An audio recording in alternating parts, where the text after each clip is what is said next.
God. Some of the things that MkUltra covers is this. Their basic, I guess the goal that they set out to do was change people's behavior through several mechanisms. One was through mind control and different trauma-induced events. Yeah. Another was through radiation experiments. And then the last was through biochemical agents being applied to folks. Yeah. And under that umbrella, they had a multitude of different programs. Under MkUltra, that is where the Manchurian Candidate basically was. Yeah. They wanted to have spies that would be able to be captured and not give up information. And what they discovered was, in order to do that, if they could induce enough trauma that the mind breaks off into separate personalities, yeah, and then they can actually work to trigger those personalities to bring them back up. And and this, you have a spy that's sent out, yeah, and he has been basically through a trauma-induced state created multiple personalities. He goes off and he's just John Smith. He's an assurance salesman. He's just somebody that, that's what he believes his life is. Yeah. And then if he is triggered, he goes into his spy mode and is able to carry out the directives that he has to carry out. Yeah. Once he gets it done, he goes back into his regular life, John Smith, and if he's captured, that's all he knows. He just thinks that's what he is. So that was basically was the genesis of MkUltra, was to try to create a mechanism for spies and whatnot not to give up information, and also for the extraction of information from enemy spies. Yeah. Under that program, it's just like a bunch of warped kids. They started to think, well, what else can we do in terms of affecting people through their mind and through other agents? Yeah. And that's when MkUltra began to grow and spread. Yeah. Now, if you told me about MkUltra, 5 years ago, I would have said this is some conspiracy story that really had no basis. But the one thing I would alert anybody that is interested in this topic, this was actually raised before senatorial hearings in 1975 and 1977. Yeah. And the church hearings in 75, and then Ted Kennedy headed up the 1977 hearings.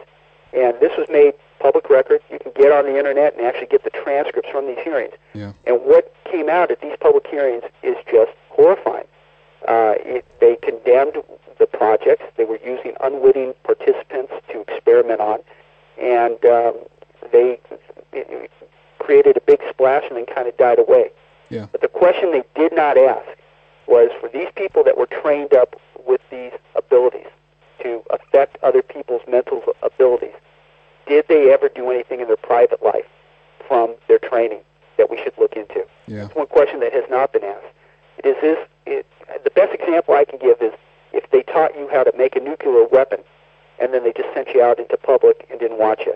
I mean, basically, Dr. Seamers of the world have been given the ability to blow up a person's mind and control them to a certain extent, and there's been no, watching what they do in their own civilian life. Yeah. So for a person that wants to have basically perfect little sex robots that are his own kids, knowing what he knew really makes it a formidable defense to ever catch him. Yeah. He's got people walking around in these stupors where there are these amnesic walls that are meant to protect the poor child's mind. Yeah. At the same time protects the perpetrator. Yeah, let's... it's just devastating. Yeah, let's address that a little bit. I don't know how much you actually know about this process, but as you say, this is a defense mechanism that happens in the brain when a person is, involved in these kind of traumatic experiences. I mean, can you elaborate on this? Well, and I've learned a great deal over the last 3.5 years. I've been in jail for just about 2.5 now, and I hadn't really delved into this subject during that year, but I got to hear everything from my ex-wife. Yeah. And so putting the two together, I've been able to kind of figure some things out. Yeah. And plus, I've worked very closely with Dr. Colin Ross, and I'll tell you, he's just a fantastic man. Bottom line is, a lot of this isn't really some kind of voodoo or anything else. It's just the basics of the mind. Yeah. Where people like Dr. Seamer, they start with a child that's very young, and what happens is a traumatic event like being molested or being raped as a child is so traumatic that the mind simply cannot deal with that. They've got to do something with this traumatic memory. And happen to somebody that had seen something awful in war, a bad mugging even, as an adult on a singular case. The mind has to do something with that. Yeah. And for some, on a singular event, doctors will talk about the person seeming to float outside their body and look down. It's like it's happening to somebody else. Yeah. But if this event continues to happen, the mind needs to do something more. Because if they didn't, these children would simply die. It's like an implosion. Yeah. They could not handle that kind of trauma, and they couldn't understand it. Yeah. So what happens is the mind starts breaking off and making separate personalities. So my ex-wife, Susan, for example, as she's going through this molestation and being raped, the child mind starts to break off and puts these events in a different personality. When she comes to, they call it the walking self, she doesn't remember. Now, that's great for her protection, right? Yeah. But it also is great for what? The perpetrator. Exactly. Because she's not remembering that event. Yeah. But what starts to correspond with that are large blocks of memory gaps, and then you start to see other things. The subconscious is aware of what took place, even though the walking self isn't. So as the person grows and develops, they start to show certain signs. For example, many people that have been victims of this and don't have active recall will have thoughts of killing themselves, suicide from very young. They have deep bouts of depression that increase as they get older. Yeah. They have self-esteem problems. They usually have sexually related problems. They're either overly promiscuous or very frigid. They usually feel that sex with men is bad if they've been a female child that has gone through this. Yeah. And my ex-wife exhibited all these things. She's actually reported that she thought about suicide for the first time when she was in kindergarten.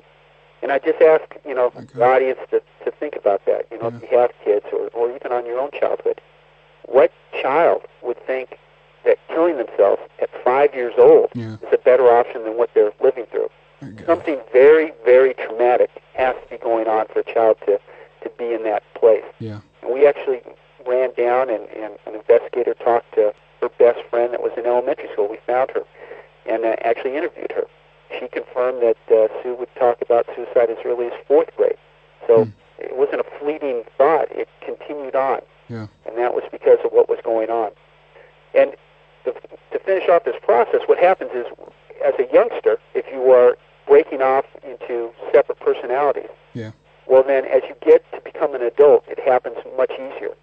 And people that have gone through this kind of trauma are highly susceptible to being hypnotized, and it can fall into trance states extremely easy. Yeah. Some correlation to that, and I can't tell you the reason why, but study after study says that is something that happens quite easily. And Dr. Seamer was a student of hypnotism through his work in the Army, and in one of the reports that my wife gave to police, said that her dad taught her how to put our kids into a trance state in order to molest them.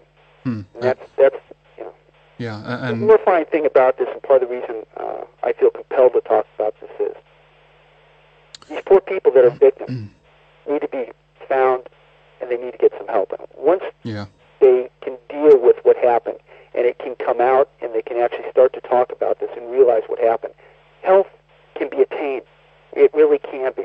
Yeah. But if they are not addressed and found, the numbers overwhelmingly are that these victims will morph into perpetrators. They will become the very thing that they hated. And in my case, my wife actually molested, with her father, my 4 children. And I don't believe she did it for sexual reasons or anything else like that. I believe it was under his duress and control. But on the same hand, she allowed it to happen. And this is the tragedy that will play itself out over and over and over again, generationally, until we stop it. Yeah, and we've got to. Yeah, and we talked about this last time we talked, that there must be an incredibly powerful manipulation involved here if you're able to, bypass a mother's, maternal instincts to protect their own children and allow this behavior to go on. And this shows you just how, powerful this kind of technique seems to be. I had a huge problem with this, and at first I didn't understand it. And then after stepping back and away from it and talking to some experts, they made it kind of simple. and it's this. She can't protect herself. She's never been able to protect herself. So how in the world could she protect me? How in the world could she protect her own children? Yeah. And it's such a foreign concept to think that a mother would allow the very thing that has terrified her, ruined her life, to happen to her children. And this is the kind of, manipulation and control that this man had over her. And I'm talking about literally, he could give a phone call, and my wife would be up, she'd be, the Sue I knew. Yeah. And then she'd get off that phone, and she was in a different place. When she would have trips down there, she'd come back, she was an absolute wreck for days and was a different person, had large blocks of memory loss from the trips. And that's where, finally, unfortunately too late. I kick myself daily on this, that I did not see, I did not, know what was going on. I finally cut off contact with her father, and that's when the recovery started. It was once we could isolate, get her away from him, and the control that he had, that she was finally able to start to break free and start to come forward with these memories. I mean, literally, she was 47 years old, and he had been there with some level of control throughout her life. Yeah.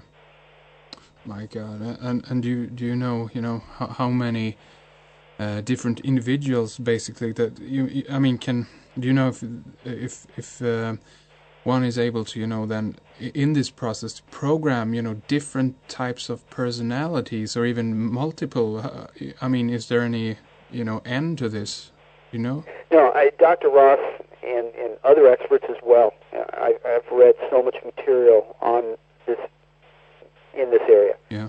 And you can have somebody that's got, a few personalities. You can have somebody that's got, up to 100 different personalities. Okay. It really, and the longer it goes, this is why these people start to be like, walking corpses. They can't function in life. Yeah. My wife was a very attractive woman who was very intelligent, but she tried to keep this, appearance of perfection. She would never laugh too much. She would never yell too much. You'd never get deep emotionally. She couldn't reveal anything because of what was going on. So she was kind of this walking robot that just, at least when she was around us, that's all that you really saw. And from time to time, you'd see something deeper. You'd see this glimpse of a person trying to get out. And in our instance, I can tell you, as she started to integrate, that's when the memories are coming back, and she can actually put it all together. She actually worked through some of these personalities. There was one personality that was absolutely rageful. This is a woman that never yelled. And when she was in this personality, she called me by her father's name once and actually attacked me. She would yell and scream and just was angry beyond anything that I had seen. And it was literally working out all this built-up anger that had been unable to come out. She, when she would start to go back in time and talk about the memories that she suffered, I'm telling you, she was a little girl personality. Demeanor, the manner in which she sat, the way she looked off and talked, cadence, everything about her voice was that. Yeah. She, had a very cocky, confident personality that knew everything and was very bold in telling me what had been done and what she had done, almost as if she was a part and parcel of this, that she enjoyed what was going on. And it was very scary stuff. Yeah, I can imagine. I'm a criminal defense attorney. Yeah. I had been, before that, a prosecutor. That's what I've done in my life. I did not have any background in this area, and even though I dealt in criminal justice system, I had never come across a case like this. Yeah. And so it was very, very strange, but what I saw was a woman